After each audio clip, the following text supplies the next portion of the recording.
Bonjour, je vais vous montrer un petit peu comment utiliser le Modeling Workbench qui est obtenu à partir de la définition du langage comme on l'avait fait en cours.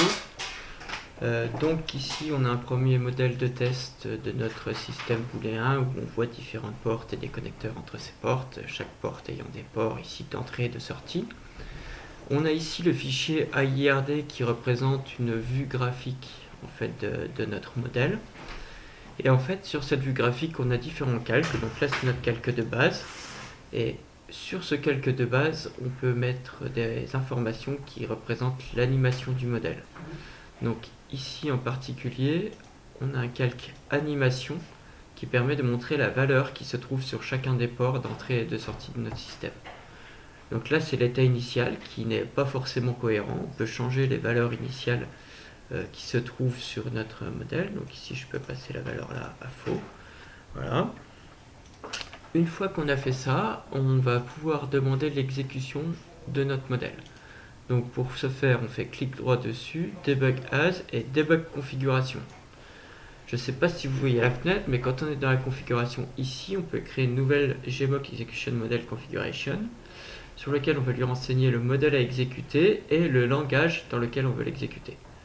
Dans la partie animator, on renseignera le point AIRD qu'il faut animer. Lorsqu'on lance le debug, il va nous ouvrir le modèle graphiquement et puis il va nous mettre une fenêtre dans laquelle on voit notre moteur d'exécution ici. On a notre fenêtre Logical Step qui représente toutes les actions qui sont possibles. Donc soit ici j'exécute juste Randomizer 1 qui est le premier ici, soit Randomizer, donc on voit son nom ici, soit Randomizer 2 qui est celui-ci, soit les deux en concurrence. Donc je vais faire les deux en concurrence. Donc là on voit notre trace d'exécution. Dans la console on a quelques messages, on voit qu'ici en fait on a eu true pour Randomizer 1 et false pour Randomizer 2, et donc ils ont été mis sur chacun des ports de sortie. Une fois qu'on a fait ça, on peut refaire plein d'opérations en parallèle. Donc ici on peut par exemple écrire en sortie sur les ports de sortie de notre porte. On peut aussi recalculer puisque ces portes-là ne sont pas contraintes. Ça c'est défini dans la partie sémantique, donc dans le fichier ECL. Donc pour l'instant on va uniquement écrire sur les ports de sortie de nos portes random ici. Donc je vais sélectionner ce step-là qui fait uniquement l'écriture. Voilà. Une fois que ça c'est fait, on a de nouveau les logical steps possibles ici. Là, dans la vue timeline, on voit tous les logical steps qui étaient possibles à l'instant précédent. Et donc, à cet instant-là, ce qu'on va faire, c'est qu'on va lire ici, sur l'entrée des portes N. Ça veut dire qu'en fait, on va propager l'information au travers des connecteurs. Lorsque je propage l'information, on voit que maintenant l'information est la même entre les deux. On peut maintenant exécuter notre porte E. Et puis en même temps, je vais exécuter Randomizer 1 par exemple, pour faire les choses en parallèle.